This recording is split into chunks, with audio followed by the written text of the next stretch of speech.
ഇസ്ലാമിനെ വിമർശിക്കുന്നവരുടെ ഒരു ആയുധമാണ് ഇങ്ങനെ അൾസറുള്ളവർ നോമ്പെടുക്കാൻ പാടില്ല, മൂത്രത്തിൽ പഴുപ്പ് വന്നവർ നോമ്പെടുക്കാൻ പാടില്ല, അങ്ങനെ ഒരുപാട്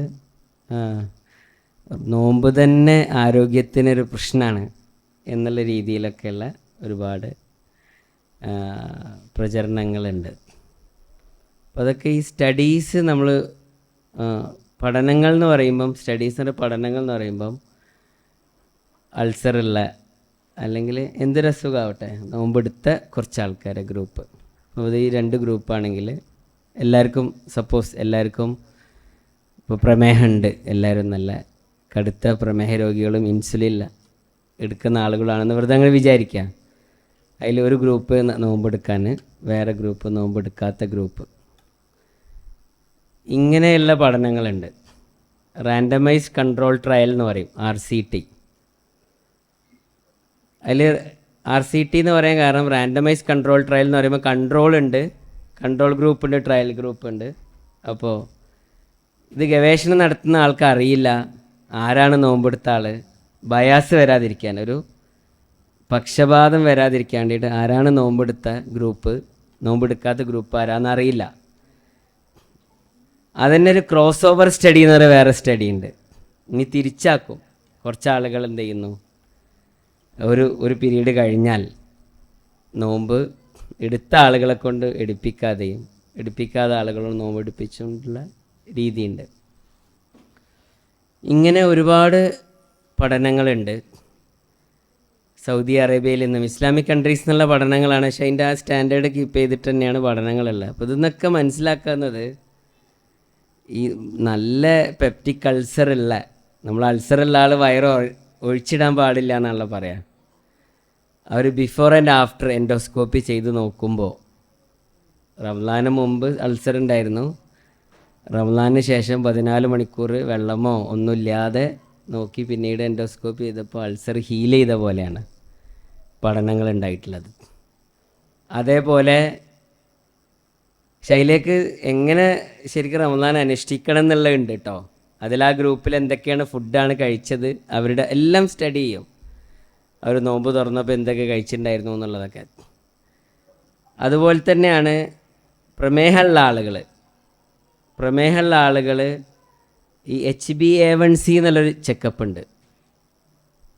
ഷുഗറിൻ്റെ ഒരു ലാസ്റ്റ് 3 മാസത്തെ ഒരു ആവറേജ് അതിൽ നിന്ന് കിട്ടും. എന്ന് വെച്ച് കഴിഞ്ഞാൽ എന്നും ഷുഗർ നോക്കുക എന്ന് വിചാരിക്കുക. അങ്ങനെ തുടർച്ചയായി 90 ദിവസം ഷുഗർ നോക്കി, ഓക്കെ.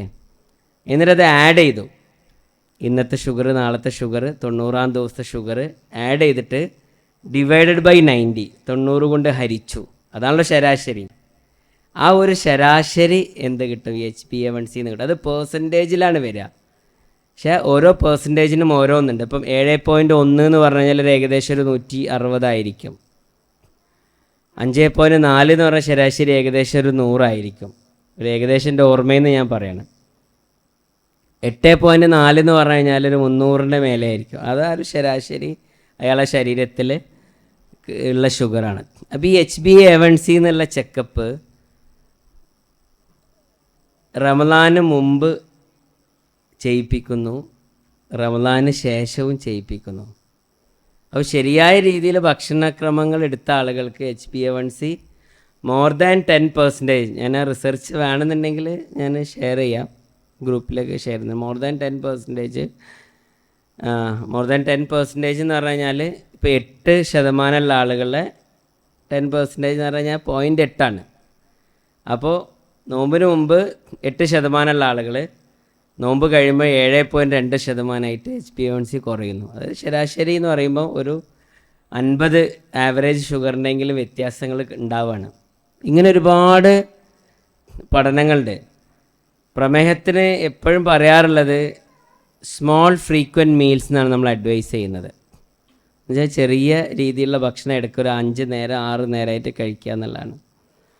അതായത് ഒരു 4-5 മണിക്കൂറിലധികം വയറ് ഒഴിഞ്ഞെടുക്കാൻ പാടില്ല എന്നുള്ളതാണ് അതിൻ്റെ ഒരു കൺസെപ്റ്റ്, ഓക്കെ. വയറ് ഒഴിഞ്ഞെടുക്കുക എന്നുള്ളത് മാത്രമല്ല, അത് അൾസറും പുണ്ണുമായി ബന്ധപ്പെട്ടിട്ടാണ് അത് പറയാം. ഭക്ഷണം എത്താതിരുന്നാൽ ശരീരത്തിലെ ഷുഗർ പറ്റ ഡൗൺ ആവുകയും ഹൈപ്പോഗ്ലൈസീമിയ എന്നുള്ളൊരു ബ്ലഡിലെ ഗ്ലൂക്കോസിൻ്റെ അളവ് കുറയുന്നൊരു ഇതാണ്. ഹൈപ്പോഗ്ലൈസീമിയ എന്നുള്ളൊരു അവസ്ഥയിലേക്ക് പോവുകയും ചെയ്യും. അത് വരാതിരിക്കാനാണ് ഇടയ്ക്ക് ഇങ്ങനെ എന്ത് ചെയ്യുന്നത്, ഫുഡ് കഴിക്കണം എന്ന് പറയുന്നത്. അപ്പോൾ ഈ നോമ്പിന് 14 മണിക്കൂറൊന്നും കഴിക്കാതെ ഇരുന്നിട്ടും പ്രമേഹ രോഗികൾ പലരും ഷുഗർ കുറഞ്ഞതായിട്ട് കാണുന്നില്ല. അതിൽ അത്ഭുതം എന്താണെന്ന് വെച്ച് കഴിഞ്ഞാൽ അത്താഴത്തിനും ഗുളിക കഴിച്ചിട്ടും പറ്റ കുറഞ്ഞതായിട്ട് ചിലപ്പോൾ കാണുന്നില്ല. അപ്പോൾ ബോഡിയിൽ തന്നെ എന്തുണ്ട്, ഒരു മെക്കാനിസം ഉണ്ട്. അതിന് ഡോൺ ഇഫക്റ്റ്, സൊമോഗി ഇഫക്റ്റ് എന്നൊക്കെ പറഞ്ഞിട്ടുള്ളൊരു മെക്കാനിസം ഉണ്ടെന്ന് വെച്ച് കഴിഞ്ഞാൽ ചില ആളുകൾക്ക് പുലർച്ചെ ആകുമ്പോൾ ഷുഗർ കുറച്ച് കൂടുതലായിട്ട് കാണാറുണ്ട്. രാത്രി ഭക്ഷണം കഴിച്ച് കിടന്നിട്ട് പുലർച്ചെ ഷുഗർ കൂടുതലായിട്ട് കാണും. അപ്പോൾ ഭക്ഷണത്തിന് ശേഷം ഷുഗർ കുറവ്, പോസ്റ്റ് ബ്ലഡ് ഷുഗർ കുറവ്, ഫാസ്റ്റിങ് കൂടുതൽ. അപ്പോൾ എന്തുകൊണ്ടാണ് എന്നുള്ളത് പല കാരണങ്ങളുണ്ട് അതിന്. അതിലൊരു കാരണമാണ് ഞാൻ നേരത്തെ പറഞ്ഞ ഈ ഇഫക്റ്റ് എന്ന് വെച്ചാൽ രാത്രി ഒന്നും കഴിക്കുന്നില്ല. അപ്പോൾ കുറേ ഒരു 8 മണിക്ക് ഭക്ഷണം കഴിച്ച് കിടന്നാൽ 10 മണിക്ക് കഴിച്ച് കിടന്നാൽ ഒരു 2 മണി ആകുമ്പോഴത്തേക്കും ഷുഗർ നല്ല കുറയും. ഒരു 60ൻ്റെ താഴെ പോകുമ്പോൾ ബോഡി തന്നെ ബോഡിയിലുള്ള കൊഴുപ്പും മറ്റ് കാര്യങ്ങളൊക്കെ ബേൺ ചെയ്തിട്ട് ഷുഗറായി മാറും. ഗ്ലൂക്കോ നിയോജെനിസിസ് എന്നതിന് പറയാം. പുതിയ ഗ്ലൂക്കോസ്, നിയോ എന്ന് പറഞ്ഞാൽ ന്യൂ എന്നർത്ഥം, ജെനിസിസ് എന്ന് പറഞ്ഞാൽ ഉണ്ടാക്കുക എന്നർത്ഥം, ഇംഗ്ലീഷ് വാക്കിൻ്റെ അർത്ഥം. അപ്പോൾ പുതിയ ഗ്ലൂക്കോസ് മോളിക്യൂളിനെ ഉണ്ടാക്കുന്ന ഒരവസ്ഥ ഉണ്ടാകും. അങ്ങനെയാണ് ഷുഗർ പറ്റ ഡൗൺ ആയിട്ട് പിന്നെ എന്ത് ചെയ്യുന്നത്, കുറച്ച് കൂടി വരുന്നത്. കൂടുതൽ എന്ന് പറഞ്ഞാൽ 120 140 ആയിരിക്കും ഫാസ്റ്റിംഗ് ഉണ്ടാവുക. അപ്പോൾ ഇതേ ഇഫക്റ്റ് തന്നെ, ഇതൊരുപാട് വർഷങ്ങൾക്ക് മുമ്പ് ഗവേഷണം ചെയ്തൊരു ഇഫക്റ്റാണ്. ഇതേ ഇഫക്റ്റ് തന്നെ റമദാനിലും സംഭവിക്കും. അത്താഴം ഒരു 4 മണിക്കൊക്കെ കഴിച്ചു കഴിഞ്ഞാൽ ഒരു ഉച്ച ആകുമ്പോഴത്തേക്കും ഷുഗർ ഇങ്ങനെ ഒറ്റ കുറഞ്ഞ് വന്നിട്ട് പിന്നെ അങ്ങോട്ട് പറ്റ ഡൗൺ ആവുകയല്ല ചെയ്യുക. ശരീരത്തിലെ കൊഴുപ്പുകളൊക്കെ ഉപയോഗപ്പെടുത്തിയിട്ട് നമുക്ക് ജീവിക്കാനുള്ള ഒരു ഷുഗർ ഉണ്ടാവും. ഇങ്ങനെ അനേകം പഠനങ്ങളുണ്ട്. ഈ പ്രമേഹത്തിൽ ഏറ്റവും കൂടുതൽ സ്പെഷ്യലൈസ് ചെയ്തത് എൻഡോക്രൈനോളജിസ്റ്റാണ്. MD ജനറൽ മെഡിസിനോ DNB ജനറൽ മെഡിസിനോ കഴിഞ്ഞതിന് ശേഷം DNB എൻഡോക്രൈനോളജി അല്ലെങ്കിൽ DM എൻഡോക്രൈനോളജി എന്നുള്ള ഡിഗ്രികളൊക്കെ ഉണ്ട്. അപ്പോൾ ഡിഗ്രീനെ കുറിച്ച് പറയുമ്പോൾ ഞാൻ MD ജനറൽ മെഡിസിനിലെ ഡോക്ടറാണെന്നൊക്കെ ഉള്ള ഒരുപാട് ഇതുണ്ടായിരുന്നു. ഞാൻ MD ജനറൽ മെഡിസിന് ഈക്വലൻ്റ് ആയിട്ടുള്ള DNB എന്നുള്ള കോഴ്സാണ് ചെയ്തിട്ടുള്ളത്. ചില ആളുകളെ മനസ്സിലിപ്പോഴും യാസിർ ഡോക്ടർ, ഞാൻ സാന്ദർഭികമായിട്ട് പറഞ്ഞ കേട്ടോ, യാസിർ ഡോക്ടർ MD ഇല്ലാതെ MD എന്നൊക്കെ പറയുന്ന ആളുകളെ പറ്റിച്ച് നടക്കുന്നു എന്നൊക്കെയുള്ളൊരു ചിന്തയുണ്ട്. ഈ എല്ലാ കോഴ്സുകളും എന്തുണ്ട്, MDക്ക് ഈക്വലൻ്റ് ആയിട്ടുള്ള DNB കോഴ്സുകളുണ്ട്. അത് തന്നെ സൂപ്പർ സ്പെഷ്യാലിറ്റിയാണ്. ജനറൽ മെഡിസിൻ കഴിഞ്ഞ് കഴിഞ്ഞാൽ എന്താ പറയുക, DNB തന്നെ എൻഡോക്രൈനോളജി അല്ലെങ്കിൽ കാർഡിയോളജിക്ക് സൂപ്പർ സ്പെഷ്യാലിറ്റിയാണ്. ന്യൂറോളജി സൂപ്പർ സ്പെഷ്യാലിറ്റിയാണ്. ഇപ്പോൾ നമ്മളെ DMS ഹോസ്പിറ്റലിൽ തന്നെ ഷമീർ ഡോക്ടർ കാണാം, DM ന്യൂറോളജി, DRNB ന്യൂറോളജി എന്ന് കാണാം. അപ്പോൾ ഈ ഞാൻ പറഞ്ഞു വന്നത് എൻഡോക്രൈനോളജിസ്റ്റ് അവരാണ് ഷുഗറിൽ ഒന്നും കൂടിയും ഡിഫിക്കൽട്ട് ടു ട്രീറ്റ്, ഷുഗറൊക്കെ ട്രീറ്റ് ചെയ്യുന്ന ആളുകൾ. മുസ്ലിംസ് അല്ലാത്ത എൻഡോക്രൈനോളജിസ്റ്റുകളൊക്കെ നോമ്പ് എടുത്തോളൂ എന്നാണ്. അപ്പോൾ സാന്ദർഭികമായിട്ട് പറയാനുള്ളത്, ഇപ്പോൾ എൻ്റെ ഒരു സുഹൃത്ത് ഡോക്ടർ വിഷ്ണു ഉണ്ട്. അദ്ദേഹം കുറച്ചൊരു ലിബറൽ ചിന്തയുള്ള ഡോക്ടറാണ്.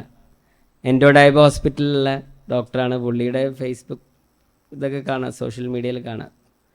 അദ്ദേഹത്തിൻ്റെ പേഷ്യൻസിനെ, അധികം മലബാർ ഏരിയയിലുള്ള മുസ്ലിംസാണ് ഉണ്ടാവില്ല, അദ്ദേഹത്തിൻ്റെ പേഷ്യൻസിനെ നോമ്പെടുക്കാമെന്നൊക്കെ പറഞ്ഞപ്പോൾ ഈ ആരിഫ് ഹുസൈൻ അദ്ദേഹത്തിന് ഭയങ്കര വാഗ്വാദം ഉണ്ടായിട്ട്, നിങ്ങൾ യഥാർത്ഥത്തിൽ ഡോക്ടറാണെങ്കിൽ നോമ്പെടുക്കരുത് എന്നാണ് ആളുകളോട് പറയേണ്ടത് എന്നൊക്കെയുള്ള രീതിയിലുള്ള.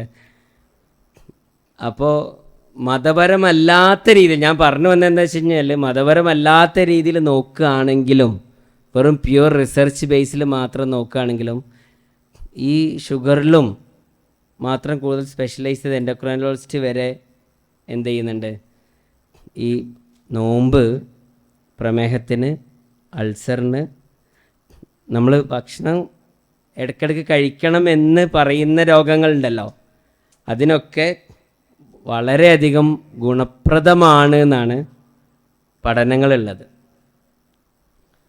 പക്ഷെ അതിനെന്ത് വേണമെന്ന് വെച്ച് കഴിഞ്ഞാൽ നമ്മളെ ഭക്ഷണ രീതി ഒന്നൊന്ന് ക്രമപ്പെടുത്തണം. ആ ഭക്ഷണ രീതി ക്രമപ്പെടുത്തൽ ഞാൻ തന്നെയാണ് ഒരു ഉദാഹരണം. എൻ്റെ വെയിറ്റ് ഇടയ്ക്ക് കൂടുകയും കുറയുകയൊക്കെ ചെയ്യാറുണ്ട്. കൺട്രോൾ വിട്ട് കഴിഞ്ഞാൽ കൂടും. ഇപ്പോൾ ഇതിനിടയ്ക്ക് 75 കിലോ വരെ ആയി, ഇപ്പോൾ 72 ഞാൻ 58 കിലോ വരെ വെയിറ്റ് കുറച്ചിട്ടുണ്ടായിരുന്നു. അന്ന് കീറ്റോ ഡയറ്റ് എടുത്തിട്ടായിരുന്നു അത്രയും വെയിറ്റ് ഞാൻ കുറച്ചിട്ടുണ്ടായിരുന്നത്.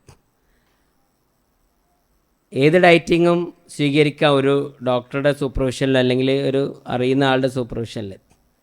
ഞാൻ എൻ്റെ വെയിറ്റ് കുറയ്ക്കാനുണ്ടായ സാഹചര്യം 16 വർഷങ്ങൾക്ക് മുമ്പ് ഞാൻ എല്ലാ വർഷവും എൻ്റെ ഒരു ചെക്കപ്പ് ചെയ്യും. ഒരു 35 വയസ്സ് അങ്ങ് കഴിഞ്ഞാൽ, അല്ലെങ്കിൽ 30 വയസ്സ് കഴിഞ്ഞാൽ, പണ്ട് 35 30 വയസ്സ് കഴിഞ്ഞാൽ വേണ്ട, ഒരു 18 20 22 വയസ്സ് കഴിഞ്ഞാലൊക്കെ ഒരു basic checkup, complete health checkup എന്നുള്ളത് തട്ടിപ്പാണ്. തട്ടിപ്പ് എന്നുള്ള ആ വേർഡ് തന്നെ ഒരു ശരിയല്ല.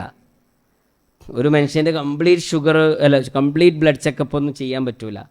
ബേസിക് ആയിട്ടുള്ള ചെക്കപ്പ്, മാസ്റ്റർ ചെക്കപ്പ് എന്നൊക്കെ പറഞ്ഞ്, ഡയബറ്റിക് ചെക്കപ്പ് എന്നൊക്കെ പറയുന്നുണ്ട്. അപ്പം അങ്ങനെ ഒരു ചെക്കപ്പ് ഞാൻ എൻ്റേത് എടുത്ത സമയത്ത് എനിക്ക് ട്രൈഗ്ലിസറൈഡ് കൂടുതൽ, ഷുഗർ ബോർഡർ ലൈൻ, പ്രമേഹം ആയിട്ടില്ല, വരാൻ പ്രീ ഡയബറ്റിക് എന്ന് പറയും, അതിന് മുമ്പുള്ള ഒരു സ്റ്റേജ്. അതേപോലെ തന്നെ ട്രൈഗ്ലിസറൈഡ് കൂടുതൽ, സ്കാനിങ് ചെയ്തപ്പം ഫാറ്റി ലിവർ. അന്ന് എനിക്ക് സ്കാൻ ചെയ്യാൻ എൻ്റെ ഭാര്യ തന്നെ ഉണ്ടായിരുന്നു, ഡോക്ടർ സാജിദ. ഇപ്പം വേർപിരിഞ്ഞു. അങ്ങനെ ഇതൊക്കെ കൂടി ആയപ്പോൾ ഞാൻ എന്ത് തീരുമാനിച്ചു, ഇങ്ങനെ മരുന്നുകൾ എടുക്കുന്നതിന് പകരം എന്തുകൊണ്ട് ലൈഫ് സ്റ്റൈൽ മോഡിഫിക്കേഷൻ എന്ന് പറയും, എന്തുകൊണ്ട് കുറച്ച് വ്യായാമങ്ങളും ഭക്ഷണ രീതിയിലൂടെയും മാറ്റം വരുത്തിക്കൂടാന്നുള്ള ലെവലിലാണ് ഞാൻ ഡയറ്റിങ് ചെയ്തിട്ട് കുറച്ചത്. അപ്പോൾ ശരിയായ ഭക്ഷണ രീതി ഉണ്ടെങ്കിൽ അതിന് ശേഷം ഞാൻ പറഞ്ഞു വന്നത്, അതിന് ശേഷം നോമ്പ് എനിക്ക് എന്താണെന്ന് വെച്ച് കഴിഞ്ഞാൽ എൻ്റെ ആരോഗ്യം കൺട്രോൾ ചെയ്യാനുള്ളൊരു ഭയങ്കര അവസരമാണ്. ഞാൻ എല്ലാ നോമ്പിനും ഒരു 3 കിലോ അല്ലെങ്കിൽ 5 കിലോ ഞാൻ കുറയും. അത് വലിയൊരു ചാൻസാണത്. കാരണം ഏതായാലും 14 മണിക്കൂർ പട്ടിണി കിടക്കുകയാണ്. വെയിറ്റ് കുറയ്ക്കാൻ വേണ്ടിയിട്ട് നമ്മൾ ഒരു പ്രകൃതി ചികിത്സാലയത്തിലോ അല്ലെങ്കിൽ മറ്റ് നാച്ചുറോപ്പത്തിക് സെൻറ്റേഴ്സിലോ യുനാനി സെൻറ്റേഴ്സിലോ അല്ലെങ്കിൽ ചില ഡോക്ടേഴ്സ് തന്നെ കണ്ടക്ട് ചെയ്യുന്ന സെൻറ്റേഴ്സിലൊക്കെ പോയിട്ട് അഡ്മിറ്റായിട്ട് വെറും കരിക്കിൻ്റെ വെള്ളവും ഇളനീർ ജ്യൂസും മാത്രം കുടിക്കുക, ഒരാഴ്ച വെജിറ്റബിൾ സലാഡ് മാത്രം കഴിക്കുക എന്നുള്ള ഇടങ്ങേറായിട്ടുള്ള ഭക്ഷണ രീതി, ഒരാരോഗ്യ ബെനിഫിറ്റ് മാത്രമേ കിട്ടണുള്ളല്ലോ. പക്ഷെ നമ്മൾ മുന്നിൽ റമദാൻ എന്ന് പറഞ്ഞു കഴിഞ്ഞാൽ ഈ വെയിറ്റ് കുറയാനും അതിലൂടെ ഷുഗറോ പ്രഷറോ കൊളസ്ട്രോളോ മറ്റെന്ത് രോഗങ്ങളുണ്ടെങ്കിൽ അതിനൊക്കെ ഒരു അഡ്വാൻറ്റേജ് കിട്ടാൻ വേണ്ടിയിട്ടും കൂടിയുള്ളൊരു ചാൻസ് നമ്മൾ മുന്നിൽ ഇങ്ങനെ നിൽക്കുമ്പോഴേ എന്തിനാണത് നമ്മൾ ഉപയോഗപ്പെടുത്താതിരിക്കണം എന്നുള്ളതാണ്. അങ്ങനെ ചിന്ത തോന്നണ്ട. എൻ്റെ ചില ഫ്രണ്ട്സൊക്കെ, ഡോക്ടർ ഫ്രണ്ട്സ് തന്നെ പറയാറുണ്ട്, റമദാനിൽ എൻ്റെ വെയിറ്റ് കൂടുമെന്ന് പറയും, അല്ലെങ്കിൽ കുറയറില്ല എന്ന് പറയും. കാരണം അത്താഴത്തിന് ചോറും മൈസൂർ പായും കൂടി കൂട്ടിയടിക്കുകയാണ്, അത് ഒരടി. പിന്നെ അത് കഴിഞ്ഞിട്ട് മീൻകറിയും ഒക്കെ കൂടിയിട്ടുള്ളത് വേറൊരു കഴിക്കൽ. പിന്നെ പത്തിരിയും വേറെ പൊരിക്കടികളും ബാക്കിയുണ്ടെങ്കിൽ ഇനിയിപ്പോൾ ഇത് അടുത്ത നോമ്പ് തുറക്കുമ്പോഴല്ലേ കഴിക്കേണ്ടത്, കേടായിപ്പോയെന്നുള്ളതുകൊണ്ട് അതും ബാക്കി കഴിക്കും. പ്രത്യേകിച്ച് ലേഡീസ് ഇത് വേസ്റ്റ് ബാസ്ക്കറ്റ് കിടണ്ടേന്നുള്ളതുകൊണ്ട് ഏറ്റവും മനോഹരമായ വേസ്റ്റ് ബാസ്ക്കറ്റാണ് സ്ത്രീകളുടെ ആമാശയം. പ്രത്യേകിച്ച് മുസ്ലിങ്ങൾക്ക് അത് കളയാന്ന് പറഞ്ഞു കഴിഞ്ഞാൽ ഒരു മനസ്സിൽ വേജാറുള്ള സംഗതിയല്ലേ. അപ്പോൾ എന്ത് ചെയ്യുന്നു, ഇങ്ങോട്ട് ഈ വേസ്റ്റ് ബിന്നിലേക്കാണ് നിറക്കൽ. അങ്ങനെ വെയിറ്റ് കൂടുക. അപ്പം എൻ്റെ ക്ലാസ് കൊണ്ട് ഞാൻ ആഗ്രഹിക്കുന്നത് എന്താണെന്ന് വെച്ച് കഴിഞ്ഞാൽ റമളാൻ മാസത്തിൽ വെയിറ്റ് കുറയ്ക്കാൻ ഉള്ളൊരു നിയ്യത്തെടുക്കുക. ഇന്ന് തന്നെ എന്ത് ചെയ്യുക, വെയിറ്റ് നോക്കുക, പോയിട്ട് ഇന്നോ നാളെയോ ആയിട്ട് വെയിറ്റ് നോക്കുക. വീട്ടിൽ വെയിങ് മെഷീൻ ഇല്ലാത്തവരാണെങ്കിൽ വെയിങ് മെഷീനുള്ള സ്ഥലത്ത് നിന്ന് നോക്കിക്കളി. ഒന്നുമില്ലെങ്കിൽ ക്ലിനിക്കിലോ ഹോസ്പിറ്റലോ വന്നു കഴിഞ്ഞാൽ ഫ്രീ ആയിട്ട് എന്ത് ചെയ്യുക, നിങ്ങൾക്ക് വെയിറ്റ് നോക്കി തരും. അതിന് പൈസ ഒന്നും കൊടുക്കണ്ട. എന്നിട്ട് വെയിറ്റ് എഴുതി വെക്കുക. എന്നൊരു 10% കുറക്കണം എന്നുള്ളൊരു ടാർജറ്റ് ഇടുക. അതായത് നിങ്ങൾ 70 കിലോ ആണെങ്കിൽ 7 കിലോ കുറയ്ക്കുക. 80 കിലോ ഉള്ള ആൾക്കാർ 8 കിലോ കുറയ്ക്കുക. 50 കിലോ ഉള്ള ആൾക്കാർ 5 കിലോ കുറയ്ക്കുക. പക്ഷെ ഒറ്റ കണ്ടീഷൻ ഉണ്ട്, നിങ്ങൾ ഹൈറ്റ് ഒന്ന് നോക്കുക. എല്ലാവരും ഹൈറ്റ് അറിയോ? ഹൈറ്റ് അറിയുന്ന ആൾക്കാരൊന്ന് കൈ ഒന്നിച്ചേ. കുറേ ആൾക്കാരുണ്ട്. നിങ്ങളെ വെയിറ്റും അറിയോ നിങ്ങൾക്ക്? ഓക്കെ. അപ്പോൾ ഹൈറ്റ് -100, ഒരു ശരാശരി ഞാൻ പറയാം. 70 കിലോൻ്റെ മേലെ പോണവർ -110 വേണം. കുറച്ച് ഇങ്ങനെ കൂട്ടി വരുന്നത്. കറക്റ്റ് BMI അല്ല ഞാൻ പറയുന്നത്, ഏകദേശം പറയാം. Height in centimetre -100. അപ്പോൾ ഞാൻ പറയാം 160 സെൻറ്റിമീറ്ററാണ് ഹൈറ്റ്. അപ്പോൾ -100 എത്ര ആവും? 60. ആ 60 എന്ത് യഥാർത്ഥത്തിൽ ഒരാളുടെ ഐഡിയൽ വെയിറ്റ്. ഓക്കെ. പിന്നെ അബ്ഡമനൽ സർക്കംഫറൻസും കൂടി നോക്കണം, അത് ഇമ്പോർട്ടൻ്റ് ആണ്. വയറിൻ്റെ ചുറ്റളവും കൂടെ ഇമ്പോർട്ടൻ്റ് ആണ്. ഓക്കെ. അങ്ങനെ നിങ്ങളുടെ വെയിറ്റ് ഹൈറ്റിനെക്കാട്ടും 100 കുറച്ചിട്ട് അതിനെക്കാട്ടും ഭയങ്കര കൂടുതലാണെങ്കിൽ നിങ്ങൾ എന്ത് ചെയ്യുക, ഒരു 10% കുറച്ചാൽ ആ ലെവലിൽ വരുന്നുണ്ടെങ്കിൽ 10% ടാർജറ്റ് വെക്കുക. ഇപ്പോൾ സപ്പോസ് 160 സെൻറ്റിമീറ്റർ ആണ്, 63 കിലോനാണെന്ന് വിചാരിക്കുക. അപ്പോൾ 3 കുറഞ്ഞാൽ മതി. അപ്പോൾ ഒരു 5% ഇതാക്കിയാൽ, കുറച്ചും കൂടി കുറച്ച് വെച്ചിട്ട് കുഴപ്പമൊന്നുമില്ല കേട്ടോ. 5% റിഡക്ഷൻ അച്ചീവ് ചെയ്താൽ മതി. ഇനി 15% ആയാലും കുഴപ്പമൊന്നുമില്ല. അപ്പോൾ ഞാൻ പെർസെൻറ്റേജ് പറഞ്ഞത് കുറേ ഇംഗ്ലീഷ് മാത്രം പറയുന്നതുകൊണ്ട് കുഴപ്പമൊന്നുമില്ലല്ലോ. പെർസെൻറ്റേജ് പറഞ്ഞത് നമ്മൾ ഐഡിയൽ പറയുന്നത് 10% വെയിറ്റ് റിഡക്ഷനാണ്. അപ്പോൾ മിനിയാന്നും ഒരു ചെറിയൊരു കോൺഫറൻസിൽ കോട്ടക്കൽ ആസ്ട്രോമിംസിലുള്ള അവിടെയുള്ള എൻഡോക്രൈനോളജിസ്റ്റിൻ്റെ ഒരു ടോക്ക് ഞങ്ങൾക്ക് ഫിസിഷ്യൻസിന്, ഫാമിലി ഫിസിഷ്യൻസിൻ്റെ ടോക്കിൽ പോയിട്ടുണ്ടായിരുന്നു. അപ്പോഴും അവർ പറഞ്ഞ ഈ ടാർജറ്റ് അച്ചീവ് ചെയ്യുന്ന ഈ സാധനമാണ് 10%. അപ്പോൾ നിങ്ങൾ റെഡിയല്ലേ? ഇന്ന് തന്നെ എന്ത് വെയിറ്റ് അറിയാത്തവരെന്ത് ചെയ്യുക, ഇന്ന് തന്നെ നോക്കുക. എന്നിട്ട് എന്ത് ഇൻഷാ അല്ലാ പെരുന്നാളും കൂടി കഴിഞ്ഞിട്ട് അങ്ങനെ തീരുമാനം എടുക്കണം കേട്ടോ. അവസാനത്തെ നോമ്പിന് ചിലപ്പോൾ എന്ത് ചെയ്തിട്ടുണ്ടാവും, ഒരു ആകുമ്പത്തിന് 4 കിലോ കുറഞ്ഞിട്ടുണ്ടാവും. പെരുന്നാളിൻ്റെ അന്നത്തെ ഒരു ദിവസം എന്ത് ചെയ്യുന്ന 1 കിലോ അങ്ങോട്ട് കൂടും. എനിക്കൊക്കെ ചിലപ്പോൾ സംഭവിക്കാറുള്ളതാണത്.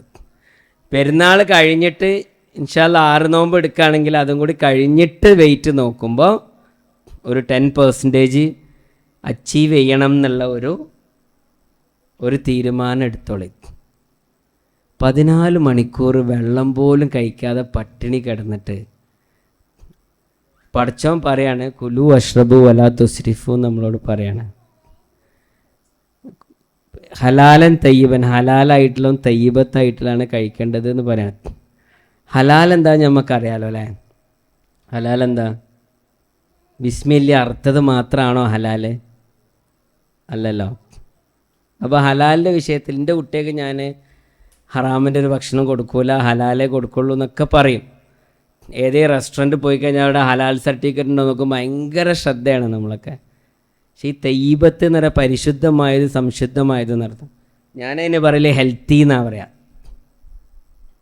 അതിൻ്റെ പൂർണ്ണ അർത്ഥം അതിൽ ഉൾക്കൊള്ളൂല. പക്ഷേ തയ്യിബത്തിലൊരു ഹെൽത്തിയും കൂടി ഉണ്ട് എന്നുള്ള. അതായത് ചിക്കൻ ഡ്രൈ ഫ്രൈ ഇവിടെ ഉണ്ട്, ചിക്കൻ വേവിച്ചതുണ്ട്. ഏതാവും തയ്യിബത്താവുക? വേവിച്ചതാണ്. ബ്രോസ്റ്റും ഉണ്ട്, ഷവായ ഉണ്ട്. ഏതായിരിക്കും കുറച്ചും കൂടി പരിശുദ്ധമായിട്ടുണ്ടാവുക? ഷവായ ആയിരിക്കും. അപ്പോൾ അതേപോലെ ബ്രോസ്റ്റും ഉണ്ട്, അൽഫാമുണ്ട്. ഏതായിരിക്കും കുറച്ചും കൂടി നല്ലതുണ്ടാവുക? അൽഫാമായിരിക്കും. അപ്പോൾ അതേപോലെ നല്ല നല്ല ഭക്ഷണങ്ങളോട് കഴിക്കണമെന്ന് പഠിച്ചവൻ ഖുർആനിൽ തന്നെ പറഞ്ഞിട്ടുണ്ട്. അത് നമ്മൾ ശ്രദ്ധിക്കാറില്ല. അമിത ആവരുത് എന്നുണ്ട്. ഓക്കെ. നമുക്ക് വിശക്കുന്നത് ഭയങ്കര പ്രശ്നമാണ്. എന്നോട് പ്രമേയ രോഗികൾക്ക് കുറേ പറയാറുണ്ട്, ഡോക്ടറെ വിശപ്പ് ഫുൾ മാറൂല, വിശപ്പ് മാറൂല എന്ന് പറയും. ഞാൻ പറയും വിശന്ന് മരിച്ചെന്ന് നിങ്ങൾ ഈ കാലത്ത് കേട്ടിക്കണമെന്ന് ചോദിക്കും ഞാൻ. കേട്ടിക്കണം നിങ്ങൾ? പ്രമേഹ രോഗി വിശന്ന് മരിച്ചു എന്ന് കേട്ടിക്കണോ? അപൂർവങ്ങളിൽ അപൂർവല്ലുള്ളൂ അല്ലേ? പക്ഷെ അതേസമയം തിന്നു മരിച്ചത് ഇഷ്ടം പോലെ. തിന്നണേൻ്റെ ഇടയിൽ തൊണ്ടയിൽ കുടുങ്ങി മരിച്ചത്, തിന്നത് അധികമായിട്ട് മരിക്കുന്നത് അല്ലേ? സത്യമല്ലേ? അപ്പോൾ കുറച്ചൊക്കെ ഒന്ന് വിശപ്പ് സഹിച്ചാൽ എന്താ? കാരണം റമദാൻ മാസം നമ്മളതല്ലേ ചെയ്യുന്നത്. അല്ലാത്ത സമയത്തും ഭക്ഷണത്തിൻ്റെ അളവൊന്ന് കുറച്ച് കഴിഞ്ഞാൽ, അതേസമയം നല്ല ഹെൽത്തി ഫുഡ് കഴിച്ചു കഴിഞ്ഞാൽ 14 മണിക്കൂർ ഭക്ഷണം ഒന്നും കഴിക്കാതെ നിൽക്കുകയാണ്. നോമ്പ് തുറന്നതിന് ശേഷം കുറച്ച് കാര്യങ്ങൾ ശ്രദ്ധിച്ചു കഴിഞ്ഞാൽ, അത്താഴത്തിന് കുറച്ച് കാര്യങ്ങൾ ശ്രദ്ധിച്ചു കഴിഞ്ഞാൽ നമുക്ക് ആകെ 4 മണിക്കൂർ ഭക്ഷണം കഴിക്കാൻ കിട്ടണുള്ളല്ലോ. ഒരു 6:45 മുതൽ ഒരു മാക്സിമം 10:45 വരെ, 7:45, 8:45, 9:45, 10:45, ഈ 4 മണിക്കൂറിൻ്റെ ഇടയിൽ എന്തൊക്കെ ഉണ്ട്? മഗ്‌രിബ് നിസ്കരിക്കണം, ഇശാ നിസ്കരിക്കണം, തറാവീഹ് നിസ്കരിക്കണം. അത് കഴിഞ്ഞിട്ട് അത്താഴത്തിന് എണീക്കുമ്പോൾ ഒരു അരമണിക്കൂർ. ഈ 4.5 മണിക്കൂറിൻ്റെ ഇടയിലുള്ള ഭക്ഷണമാണ് ഈ 1 മാസം കഴിഞ്ഞിട്ട് ഞാനും നിങ്ങളും വെയിറ്റ് കൂടുകയാണെങ്കിൽ, അല്ലെങ്കിൽ വെയിറ്റ് കുറയണില്ല എന്നുണ്ടെങ്കിൽ നമ്മൾ ഒന്ന് ചിന്തിക്കണ്ടേ? ചിലർ വളരെ അഡമൻ്റായിട്ട് പറയും, ഡോക്ടർ റമദാൻ മാസം ഞാൻ തൂക്കം കുറയൂലാന്ന്, ഞാൻ തിന്നിട്ടുള്ള തടിയല്ലാന്ന്. എങ്ങനെ പറയാ? എൻ്റെ തിന്നിട്ടുള്ള തടിയല്ല, ഞാനെന്നാ ഗ്യാസ് കയറുകയാണെന്ന് ചോദിക്കും ഞാൻ. നിങ്ങളെ തടിമേൽ ആരെങ്കിലൊക്കെ ഇങ്ങനെ സൈക്കിളിൻ്റെ ട്യൂബിൽ ഇങ്ങനെ ഷീ ഷീ ഷീ എന്ന് പറഞ്ഞിട്ട് എയർ കയറ്റുന്ന മാതിരി കയറ്റുണ്ടോ? അല്ല, അങ്ങനെ ഉണ്ടോ? ഞാൻ പറയും, നിങ്ങളൊരു ചപ്പാത്തി കഴിച്ചിട്ട് വെയിറ്റ് കൂടുന്നുണ്ടെങ്കിൽ ആ ചപ്പാത്തി നിങ്ങൾക്ക് അധികമാണെന്നല്ല അതിൻ്റെ അർത്ഥം. മറ്റോ 4 ചപ്പാത്തി കഴിച്ചിട്ട് വെയിറ്റ് കൂടണില്ലെങ്കിൽ ഓൻ്റെ ശരീരം അങ്ങനെയല്ലേ? എല്ലാവരും മോച്ചായി ഒരേപോലെയാണോ? ആണോ? അല്ലല്ലോ, എല്ലാവരും ജീനും വ്യത്യാസമല്ലേ? ഓരോരുത്തരുടെ ശരീരത്തിൻ്റെ ഉപാപചയ പ്രവർത്തനങ്ങൾ ഡിഫറെൻ്റാണ്. ഓരോ ശരീരത്തിലെ ഉപാപചയ പ്രവർത്തനങ്ങൾ ഡിഫറെൻ്റ് എന്ന് പറയാൻ മെറ്റബോളിസം ഡിഫറെൻ്റാണ്. അതായത് ഞാനൊരു ചപ്പാത്തി കഴിച്ചാൽ അത് ദഹിച്ചു കഴിഞ്ഞാൽ എത്ര ഷുഗറായി മാറും, അതിന് എത്ര കൊളസ്ട്രോളായി മാറും എന്നുള്ളത് ഒരു റേഞ്ച് ഉണ്ട്. വേറൊരാൾ അതേ ചപ്പാത്തി വേറെ ആൾ കഴിച്ചു കഴിഞ്ഞാൽ ആ ചപ്പാത്തിയിൽ നിന്ന് എത്ര ഷുഗർ അയാളിലേക്ക് ബ്ലഡിലോട്ട് കയറും, അതിന് എത്ര കൊളസ്ട്രോൾ കയറും എന്നുള്ളത് വ്യത്യാസമുണ്ട്. ഓരോ ശരീരം വ്യത്യാസമല്ലേ? ഞാനൊരു സൂചി കൊണ്ട് ഇവിടെയുള്ള 5 ആളുകളെ തള്ളവിരലിൽ തന്നെ ഒരു 0.2 മില്ലിമീറ്റർ ഞാൻ ആഴത്തിൽ മുറിവാക്കി എന്ന് വിചാരിക്കും. 5 ആൾക്കാർ, 5 ആൾക്ക് ഒരേ മാതിരിയാണ് വേദന അനുഭവപ്പെടുക? ആണോ? ചിലപ്പോൾ ഒരാൾ തല കറങ്ങിയിട്ട് വീടും വരും വേദന കൊണ്ട്. വേറെ ആൾ കുത്തിയോന്ന് ചോദിക്കും, ആ കുത്തി അറിഞ്ഞില്ല അത് അല്ലേ? ഒരേ സൂചി ഒരേ ആഴത്തിൽ ഒരേ സമയത്ത് 5 ആളെ കുത്താണ്. എന്താ? ശരീരം തന്നെ അല്ലേ? എല്ലാവരുടെ കയ്യിലൂടെ പോകുന്ന ഞരമ്പല്ലേ, നെർവല്ലേ? എല്ലാവർക്കും തലച്ചോറന്നല്ലത്. എല്ലാവരും ഒരേ സൂചി. മനസ്സിലായില്ലേ? അപ്പോൾ ഒരേ പ്രവർത്തനം തന്നെ വ്യത്യസ്ത ശരീരത്തിൽ വ്യത്യസ്ത തോതിലാണ് വേദന ഉണ്ടാവും എല്ലാവർക്കും. അതൊരു കോമൺ ആണ്. ഓക്കെ, വേദന ഉണ്ടാവും, വ്യത്യസ്ത തോതിലാണ്. ആ തോത് ഡിഫറെൻ്റ് ആയിരിക്കും എന്നർത്ഥം. ചിലവരൊക്കെ വിരലിങ്ങനെ കട്ട് ചെയ്തിട്ട് എന്ത് ചെയ്യും? അതിങ്ങനെ പിടിച്ചിട്ട് നടന്നു വരുന്നതാണ്. ഇത് ചോരെങ്ങനെ ഒലിക്കും. ഇത് കണ്ടു കഴിഞ്ഞാൽ ചിലപ്പോൾ ഞമ്മക്ക് തല ഇറങ്ങി തരും. പക്ഷേ വേറെ ആൾ ചെറിയ മുറിയായിട്ട് വന്നിട്ട് നമ്മൾ ഒപ്പിന്ന് അങ്ങോട്ട് ഡും, ഡോക്ടറെ ഇത് വേദന സഹിക്കാൻ വയ്യോ എന്ന് പറഞ്ഞിട്ട് ചെറിയ മുറിവ്. അതാണ് വേദനയുടെ ഓരോരുത്തരുടെ ശരീരത്തിൻ്റെ ഡിഫറൻസ് ആണ്. അതേപോലെ ഭക്ഷണം കഴിക്കുമ്പോൾ അത് ദഹിച്ച് എത്ര ഷുഗർ ശരീരത്തിൽ കയറുന്നു, എത്ര കൊളസ്ട്രോൾ കയറുന്നു, എത്ര പ്രോട്ടീൻ കയറുന്നു എന്നുള്ളതൊക്കെ ചെറിയ വ്യത്യാസങ്ങളുണ്ടാവും ഓരോ ശരീരത്തിൽ. അപ്പോൾ പ്രമേഹമുള്ളൊരു വ്യക്തി അദ്ദേഹം അരി, ഗോതമ്പ്, റാഗി, റവ, ഓട്സ്, കിഴങ്ങ് വർഗ്ഗങ്ങൾ എന്ത് കഴിച്ചാലും എന്താണ് പെട്ടെന്ന് അയാളുടെ ശരീരത്തിലെ ഉപാപചയ പ്രവർത്തനം അങ്ങനെയാണ്, കൂടും. ചില ആളുകൾ സാധാരണ ആളുകൾ കഴിക്കുന്നതിൻ്റെ 4/1 കഴിച്ചു കഴിഞ്ഞാൽ വെയിറ്റ് കൂടും. പക്ഷെ അവിടെയൊക്കെ യൂണിവേഴ്സലി ആക്സെപ്റ്റഡ് ആണ്. ഏത് ശരീരപ്രകൃതിയുള്ള ഒരാളാണെങ്കിലും ഫാസ്റ്റിംഗ് നമ്മൾ ഫാസ്റ്റിംഗ് എന്ന് പറഞ്ഞാൽ റമദാൻ്റെ നോമ്പിന് മാത്രമല്ല പറയാം, ഭക്ഷണം കഴിക്കാതിരിക്കുന്ന അവസ്ഥക്കാണ് നമ്മൾ എന്താ പറയുക, ഫാസ്റ്റിംഗ് എന്ന് പറയാം. ഫീസ്റ്റിംഗ് ആണ് ഇഷ്ടംപോലെ തിന്നണത്. ഓക്കെ, അപ്പോൾ ഈ ഫാസ്റ്റിംഗ് ആണ് വെയിറ്റ് കുറയ്ക്കാനുള്ള ഒരു നമ്പർ 1 ടെക്നിക്കായിട്ട് അന്നും ഇന്നും ഉള്ളത്. ഇൻ്റർമിറ്റൻറ്റ് ഫാസ്റ്റിംഗ് എന്നുള്ളൊരു രീതിയുണ്ട്. പല ടൈപ്പ് ഓഫ് ഫാസ്റ്റിംഗ് ഉണ്ട്. 48 hours ഫാസ്റ്റിംഗ് ഉണ്ട്, വാട്ടർ ഫാസ്റ്റിംഗ് ഉണ്ട്, വെള്ളം പോലും കുടിക്കാത്ത തരം ഫാസ്റ്റിംഗ് ഉണ്ട്. നമ്മുടെ റമദാൻ എന്ന് പറഞ്ഞു കഴിഞ്ഞാൽ ഒരു തരം വെള്ളം പോലും കുടിക്കാത്ത ഒരു തരം ഫാസ്റ്റിംഗ് ആണ്. എല്ലാ രോഗങ്ങൾക്കും പഠനങ്ങൾ പ്രകാരം ഫാസ്റ്റിംഗ് ചില ആളുകൾക്ക്, പഠനങ്ങൾ പറയുമ്പോൾ എല്ലാം പറയണമല്ലോ, ഞാൻ കുറേ പഠനങ്ങൾ ഇങ്ങനെ നോട്ട് ചെയ്ത് വെച്ചിട്ടുണ്ട്. ചില ആളുകൾക്ക് റംസാൻ ഫാസ്റ്റിംഗ് എടുത്തത് കൊണ്ട് അവർ അൾസർ കൂടിയതായിട്ടുണ്ട്. ഇപ്പോൾ 40 ആളൊരു ഗ്രൂപ്പിൽ സ്റ്റഡി ചെയ്തു, 60 ആളുകളെ ഗ്രൂപ്പുണ്ട്, അങ്ങനെ ചെറിയ ഗ്രൂപ്പിൽ സ്റ്റഡി ചെയ്തതൊക്കെ ഉണ്ട്. അപ്പോൾ അതിൽ ഈ 40-ൽ ചില ആളുകൾ, ചില പഠനങ്ങളുണ്ട്, ചില ആളുകളിൽ അൾസർ കൂടി, ചില ആളുകളിൽ HbA1c കൂടി, ഷുഗറുള്ള കേസ് എടുത്ത് നോക്കുമ്പോൾ. ക്യാൻസർ പഠനം നടത്തി. ക്യാൻസറിൻ്റെ ഒരു ട്രീറ്റ്മെൻറ്റ്, പ്രകൃതി ചികിത്സയിൽ ക്യാൻസറിൻ്റെ ഒരു ട്രീറ്റ്മെൻറ്റ് എന്താണെന്നറിയോ? മധുരമോ ഷുഗറോ ഒന്നും കൊടുക്കാത്ത രീതിയിലുള്ള ഫാസ്റ്റിംഗ് ആണ്. പഠനങ്ങളുണ്ട്. കാരണം ഈ ക്യാൻസർ കോശങ്ങൾക്ക് എന്തായാലും ഗ്ലൂക്കോസ് വേണം. നമ്മളെ തലച്ചോറ് വർക്ക് ചെയ്യാൻ കുറച്ച് കീറ്റോൺ ബോഡി മതി ചില സമയത്തൊക്കെ. അതുകൊണ്ടാണ് ചില ഡയറ്റിനെ കീറ്റോ ഡയറ്റ് എന്നൊക്കെ പറയുന്നത്. കീറ്റോൺ ബോഡി ബോഡിയിലുണ്ടാവുമ്പോൾ അത് മതി. ഇപ്പോൾ അമിതമായ അത്ലറ്റ്സ്, അവർ ഭക്ഷണം കഴിച്ചതൊക്കെ എനർജി യൂസ് ചെയ്ത് തീർന്നു, പിന്നെയും അവർക്ക് ഓടണം. മാരത്തോൺ ഓടുന്നവർ അവരുടെ ശരീരത്തിൽ അടിഞ്ഞുകൂടിയ കൊഴുപ്പാണ് പിന്നീട് എനർജിയായി മാറുന്നത്.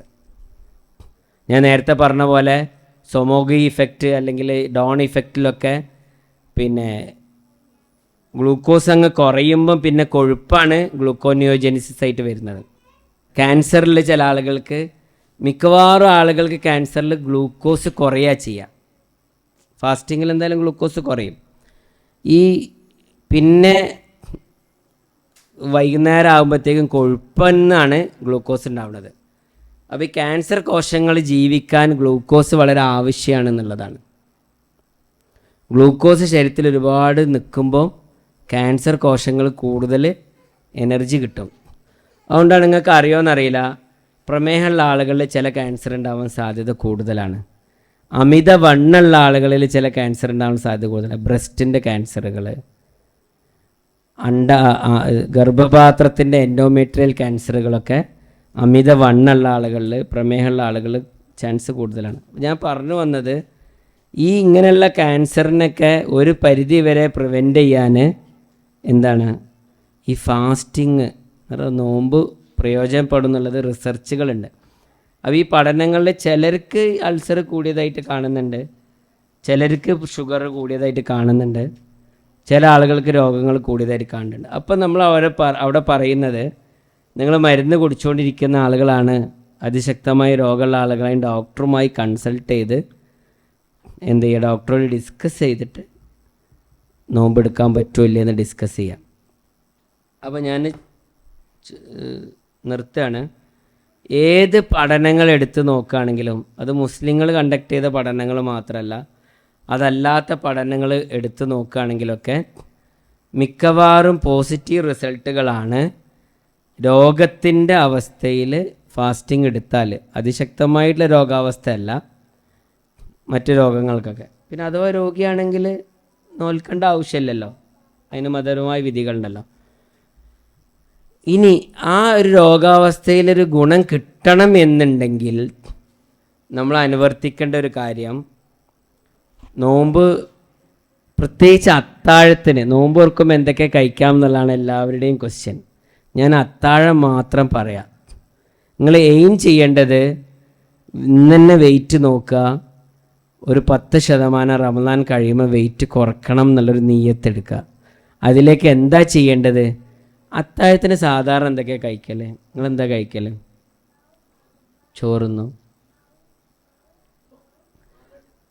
ഫ്രൂട്ട് സാലഡ് തിന്നു, ഓക്കെ. കാരക്ക തിന്നു, ഓക്കെ. നിങ്ങളാ എല്ലാം തിന്നു ലേഡീസിൻ്റെ ഭാഗത്തുനിന്ന്.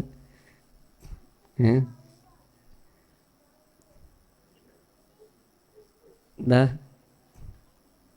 അല്ലേ, ആരും പറയല്ലേ.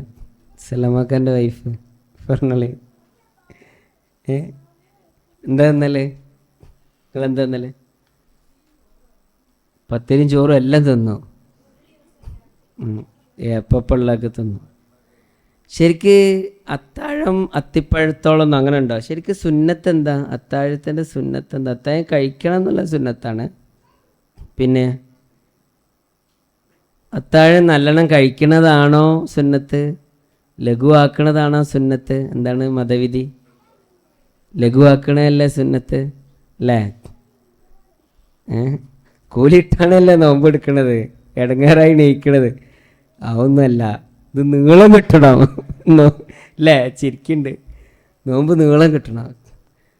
ഈ ചോറ് തിന്നു കഴിഞ്ഞാൽ ശരിക്കും നീളം കിട്ടൂലെന്നേ, ഉറപ്പാണ്. ഈ പ്രോട്ടീനുള്ള ഭക്ഷണം കഴിച്ചാലാണ് നമ്മളെ സെറ്റായിട്ട് വയറിൽ അത് കുറച്ച് കിടക്കുക. 5-6 നൈസ് പത്തിരി ഇന്ന് വേഗം ദഹിച്ചു പോകും. ഒരു പൊറാട്ട എന്ന് കഴിഞ്ഞാൽ അവിടെ കിടക്കൂലേ? അതിൽ കുറച്ച് കൊഴുപ്പും അങ്ങനത്തെ സാധനങ്ങളും ഉണ്ട്. അതാണ്. അപ്പോൾ പ്രോട്ടീനുള്ള ഭക്ഷണം കഴിക്കുക അത്താഴത്തിന്, അതും കുറച്ച് കഴിക്കുക. അങ്ങനെ ചെയ്തുകൂടെ? അത്താഴത്തിന് 1-2 കോഴിമുട്ട പുഴുങ്ങിയതോ ഓംലെറ്റോ ഒക്കെ കഴിക്കാൻ പറ്റുന്ന ആൾക്കാർ എത്ര ആൾക്കാരുണ്ട്? ഒന്ന് കൈ എന്തിച്ചാണ്. നിങ്ങൾ കഴിക്കലുണ്ടല്ലേ? വളരെ സന്തോഷം. അതന്നെ തുടർന്നോളേ. നീളം കിട്ടുമെന്നൊക്കെ ചോദിക്കും. നീളം കിട്ടൂല്ലെങ്കിൽ എന്നെ വിളിക്കേണ്ടി. 98 46 411 007 നമ്പർ. എന്തായാലും നീളം കിട്ടും. എന്നിട്ട് എന്താ പറയലേ അറിയോ? അച്ചച്ചടാ, നേരത്തെ തുടങ്ങണ്ടീനി. എന്ത് പ്രോട്ടീനുള്ള ഭക്ഷണം കഴിക്കല്. ബദാമാവാം, നട്ട്സാവാം. കുറച്ച് ബദാമും നട്ട്സും കൂടി മിക്സായിട്ട് കഴിച്ചോളി. അതിൻ്റെ ഇടയിൽ മധുരമുള്ള കഴിക്കരുത് കേട്ടോ, ഷുഗർ ഉള്ളത് കഴിക്കരുത്, കാർബോഹൈഡ്രേറ്റ് ഉള്ളത് കഴിക്കരുത്. പ്രോട്ടീനുള്ള ഭക്ഷണം. ഇനി ഒന്നുമില്ലെങ്കിൽ കുറച്ച് വെണ്ണ, പ്രോട്ടീൻ ഓർ ഫാറ്റ് ആയാലും കുഴപ്പമില്ല. ബട്ടർ, സോൾട്ടഡ് ബട്ടർ കുറച്ച് 4-5 ചെറിയ പീസ് കഴിച്ചാൽ മതി. അതിൻ്റെ കൂടെ ബദാമും കൂടെ ചെറുത്. അത് കോഴിമുട്ട ബുൾസൈ ആയിട്ടോ പുഴുങ്ങിയിട്ടോ കഴിക്കുക.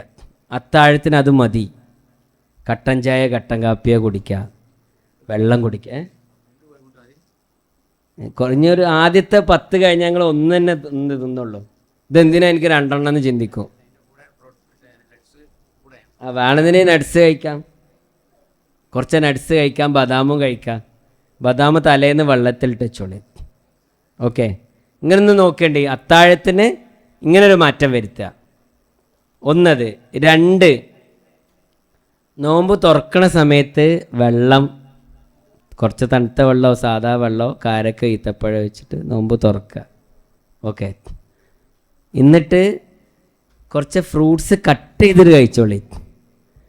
ജ്യൂസാക്കണ്ട.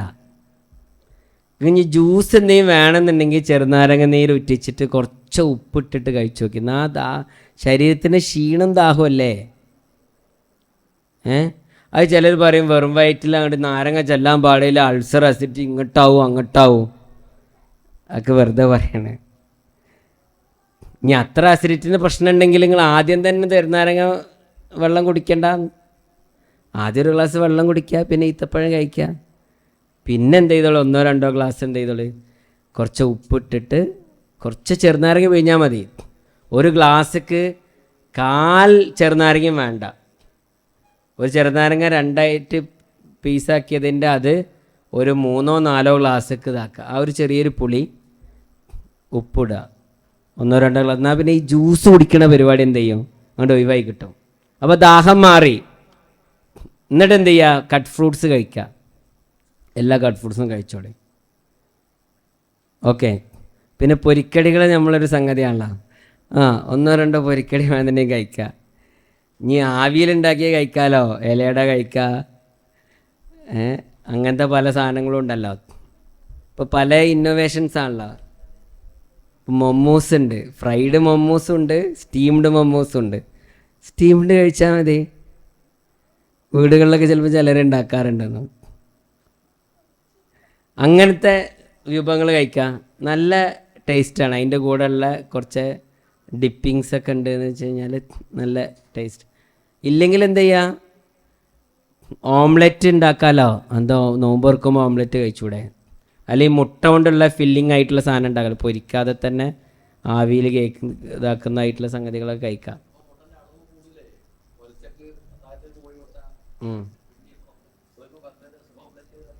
കുഴപ്പമില്ല, ഒരു 4 മുട്ട വരെ ഒരു ദിവസം കഴിക്കാമല്ലോ.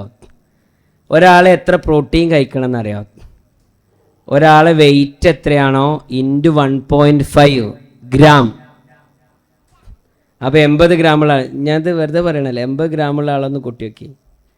കിഡ്നീൻ്റെ അസുഖമുള്ള ആൾക്കാർ 1.5 ഉള്ളത്, ക്രിയാറ്റിൻ 2.5 3 അതിൻ്റെ മേലെ പോയ ആൾക്കാർ 1 0.75 ആക്കി കുറക്കാം. ഓക്കെ, അപ്പോൾ 1.5 ഇൻറ്റു 50 കിലോ ഉള്ള ആൾ എത്ര വരും? 75 ഗ്രാം അല്ല, 75 ഗ്രാം പ്രോട്ടീൻ എന്ത് ചെയ്യണം? കഴിക്കണം. ഈ മുട്ടനെ കുറിച്ചുള്ളത് പറയുകയാണെങ്കിൽ കുറേ പറയണ്ടേ, സമയം കഴിഞ്ഞു. മുട്ടനെ കുറിച്ചിട്ട്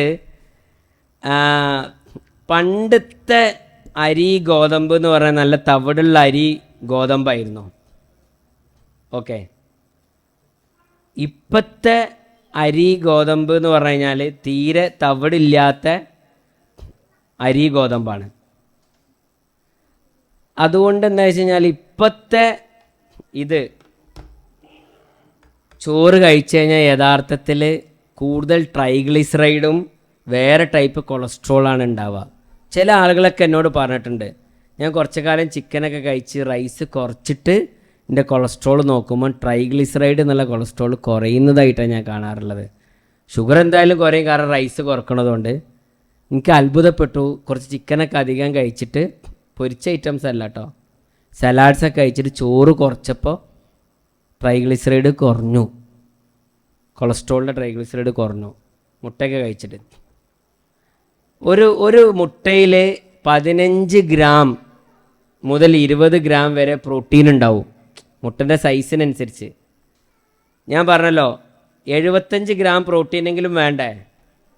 മുട്ടയിൽ നിന്ന് മാത്രം പ്രോട്ടീൻ കിട്ടിയെന്ന് വിചാരിക്കുക. 75 ഡിവൈഡഡ് ബൈ 15 കുട്ടിയൊക്കെ എത്ര ഉണ്ട്? 5 കോഴിമുട്ട ഒരു ദിവസം കഴിക്കുക. നിങ്ങൾ 5 കഴിക്കണ്ട, വേറെ പ്രോട്ടീൻ ബാക്കി സ്ഥലത്ത് കിട്ടും. ഒരു 3 കഴിച്ചൂടെ? ബാക്കി 30 ഗ്രാം പ്രോട്ടീന് മറ്റ് ഭക്ഷണത്തിൽ നിന്ന് വന്നോട്ടേന്ന്, ഒരു ബേജാറും ആവണ്ട. മനസ്സിലായില്ലേ? ഈ ഗ്യാസ് വരുന്നത് എന്താണെന്ന് വെച്ച് കഴിഞ്ഞാൽ, ചോദ്യോത്തര സെക്ഷൻ ആക്കാൻ, ഗ്യാസ് വരുന്നത് എന്താണെന്ന് വെച്ച് കഴിഞ്ഞാൽ, നമ്മൾ ഓരോന്നിൻ്റെയും കൂടി ഒരു കോമ്പിനേഷൻ ഉണ്ടല്ലോ. ഈ മുട്ട മാത്രം കഴിക്കുമ്പോൾ അത് പൊരിച്ച് കഴിക്കുക, ഒരുപാട് വെളിച്ചെണ്ണയിൽ വറവിട്ട് കഴിക്കുക, അതിൻ്റെ കൂടെ മസാലകൾ, മുളക്, ഉള്ളി വെളിച്ചെണ്ണയിൽ ഇങ്ങനെ കഴിക്കുമ്പോഴാണ് എന്ത് ചെയ്യുന്നത്? കൂടുതൽ ഗ്യാസ് വരുന്നത്. ഇനി അതിൻ്റെ കൂടെ കുറച്ച് സലാഡ് കഴിച്ചോളി, കുറച്ച് കക്കരി, ചെറിയ കഷ്ണം വലിയ ഉള്ളി, കുറച്ച് തൈരോ അങ്ങനെ എന്തെങ്കിലും സലാഡ്, തൈരും കൂടി ആക്കി സലാഡ് ഇതിൻ്റെ കൂടെ കഴിച്ചോളി, ഒരു കുഴപ്പമില്ല. അത് ആയുർവേദ വിധിപ്രകാരമാണ്, പാമ്പിൻ്റെ വിഷം ഇറങ്ങൂല എന്നൊക്കെ പറയുന്നു. അങ്ങനൊരു പഠനങ്ങൾ എനിക്കറിയില്ല.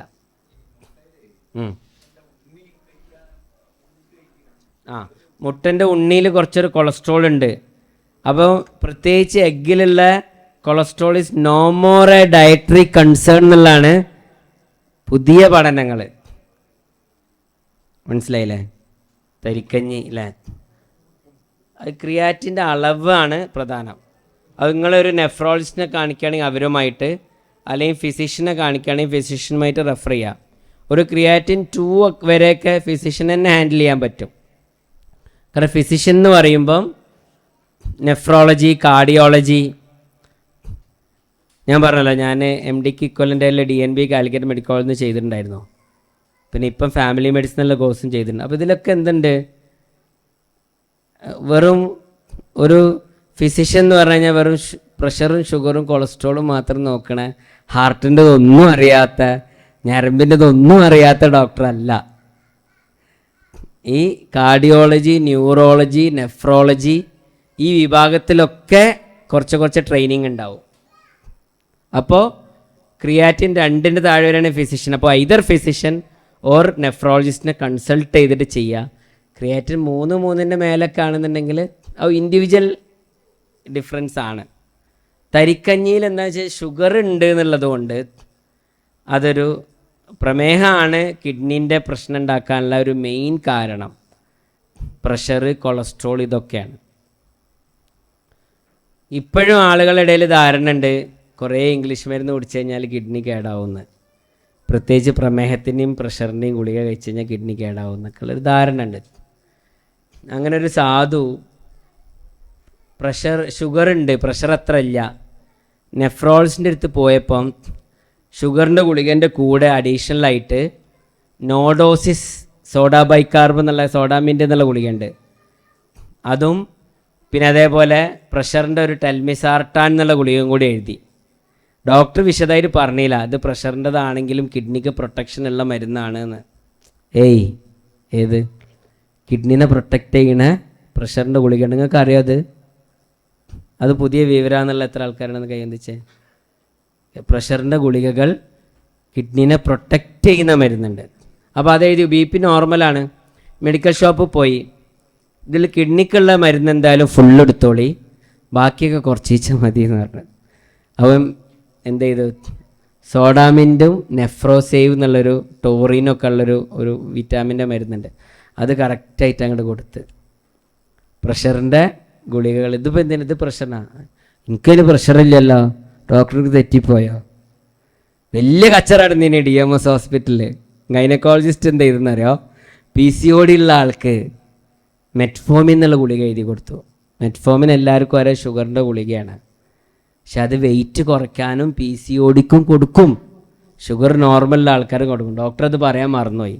മെഡിക്കൽ ഷോപ്പിൽ നിന്ന് നേരെ എന്ത് ചെയ്ത്, ഇത് എന്തിൻ്റെ ഗുളിക വെച്ചത്, ഷുഗറിൻ്റെ ഗുളികയാണ്. 22 വയസ്സുള്ള ഓളെ ഷുഗറിൻ്റെ ഗുളിക കൊടുത്ത് പ്രമേഹരോഗിയാക്കാനുള്ള മരുന്ന് കമ്പനിക്കാരുടെ മാഫിയാണ് എന്നൊക്കെ പറഞ്ഞിട്ട് കച്ചറ തീർത്താത്തത് ഉള്ള സംഭവമാണ്. സലാമാക്കാക്കറിയാം. പിന്നെ നമ്മൾ ഓരോ പൈസ നിങ്ങളിപ്പോൾ കമ്പനീൻ്റേത് ആ പുസ്തകമൊക്കെ എടുത്ത് നിരത്തിയിട്ട് നിറങ്ങളെ ന്യായീകരിക്കാനല്ലേ എന്നൊക്കെ പറഞ്ഞു. അങ്ങനെ അപ്പോൾ പ്രഷറിൻ്റെ ഗുളികകൾ കിഡ്നീനെ പ്രൊട്ടക്റ്റ് ചെയ്യുന്ന ഗുളിക ഉണ്ട്. ഓക്കെ, അപ്പോൾ അധികവും കിഡ്നീൻ്റെ പ്രശ്നം വരുന്നത് കൊളസ്ട്രോള്, ഷുഗർ, പ്രഷർ ഇങ്ങനത്തെ രോഗങ്ങൾ കാരണമാണ്.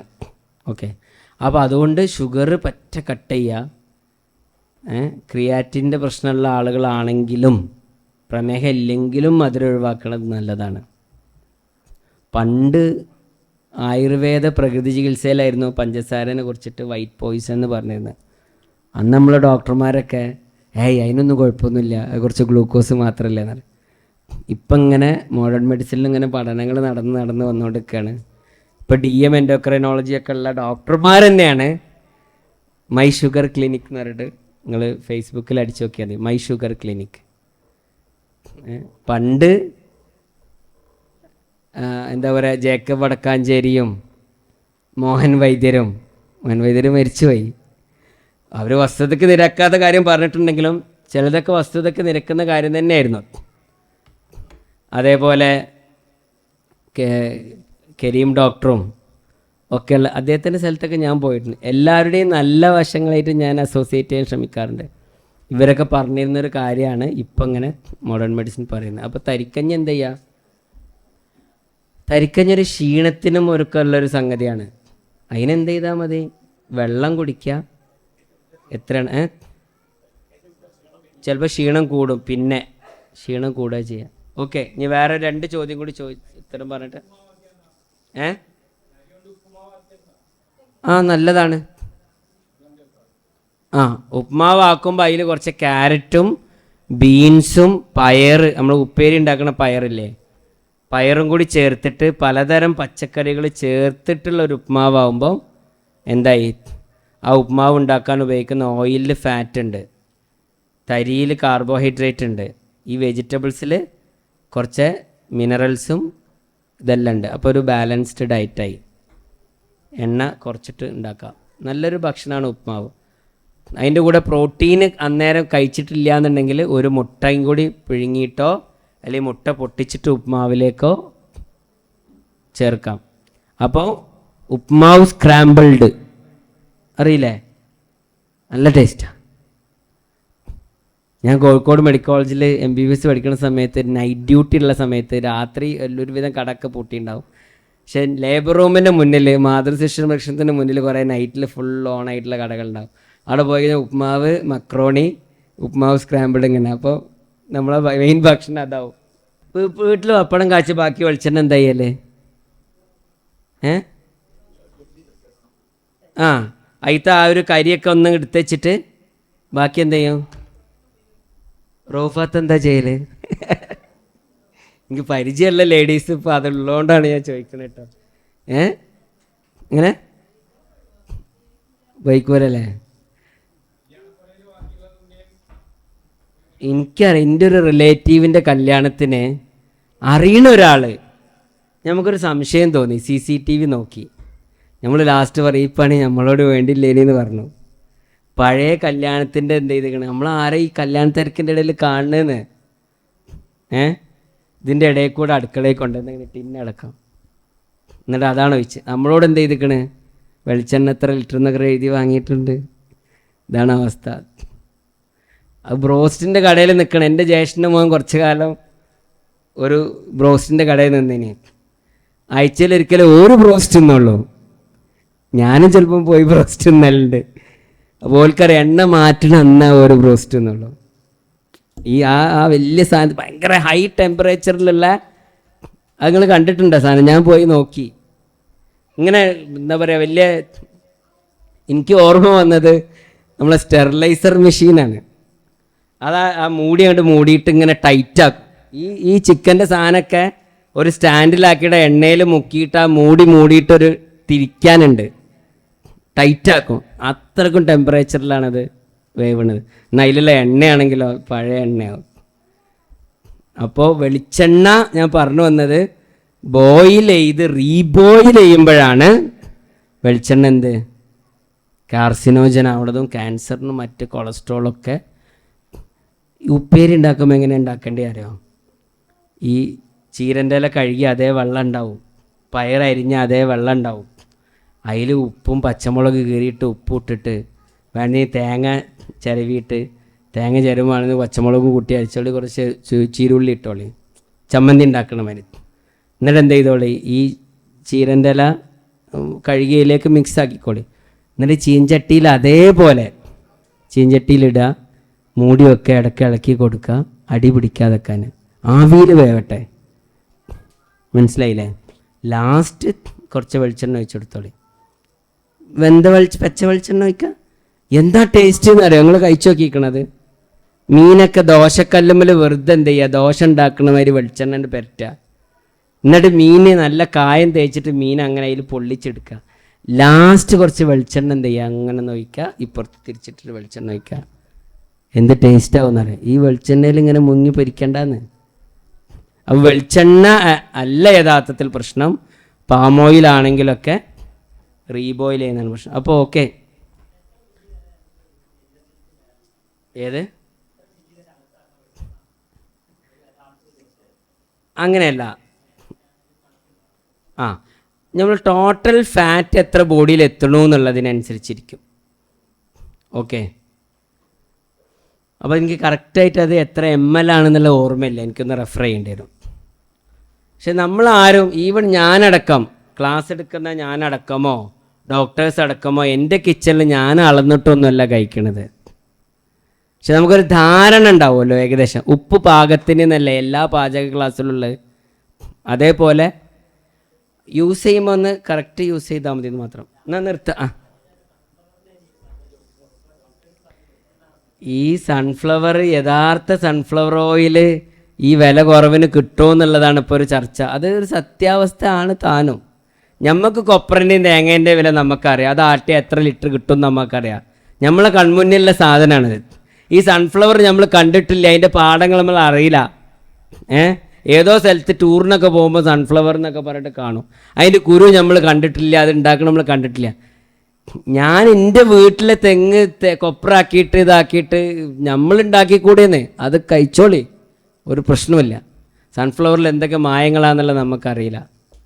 ഓക്കെ, പരിശുദ്ധമായത് കഴിക്കുക, ഹലാലൻ തൊയ്യീബത്ത്, അതിലൊരു സൂക്ഷ്മത പുലർത്തിയാൽ മതി, കുഴപ്പമൊന്നുമില്ല. ഭക്ഷണം കഴിക്കുമ്പോൾ പ്രാർത്ഥനയോട് കൂടിയിട്ട് പ്രാർത്ഥിച്ചിട്ട് ചെല്ലണം, ഒരു അദബുണ്ട് എന്നൊക്കെ ഉള്ളതല്ലേ. ഈ കഴിക്കണ സമയത്ത് അത് മറ്റ് ഫോണുകളോ ടി വികളോ കാണുമ്പോൾ നമ്മളെ കോൺസെൻട്രേഷൻ തെറ്റി, സംസാരിക്കുമ്പോൾ കോൺസെൻട്രേഷൻ തെറ്റി. അപ്പോൾ എന്ത് ചെയ്യും, ഈ അന്നനാളത്തിലേക്ക് ഇറങ്ങുന്നതിന് പകരം ശ്വാസനാളത്തിലേക്ക് ഇറങ്ങിപ്പോവും. അപ്പോൾ തൊണ്ടയിൽ കൊടുത്ത് അരിപ്പിക്ക് ഇറങ്ങുക എന്ന് പറയും. അപ്പോൾ ഈ ശ്വാസക്കോഴലിൻ്റെ അവിടെ ഉള്ള ഒരു വോക്കൽ കോഡ് എന്നുള്ള ഒരു സംഗതി ഉണ്ട്, അതൊരു ഷട്ടർ പോലെ ആക്ട് ചെയ്താൽ ക്ലോസ് ആവും. അപ്പോൾ ശ്വാസം ലങ്സിലേക്ക് എത്തൂല, ഓക്സിജൻ കിട്ടാതെ ആളെന്ത് ചെയ്യുന്നു. എങ്ങനെയാ?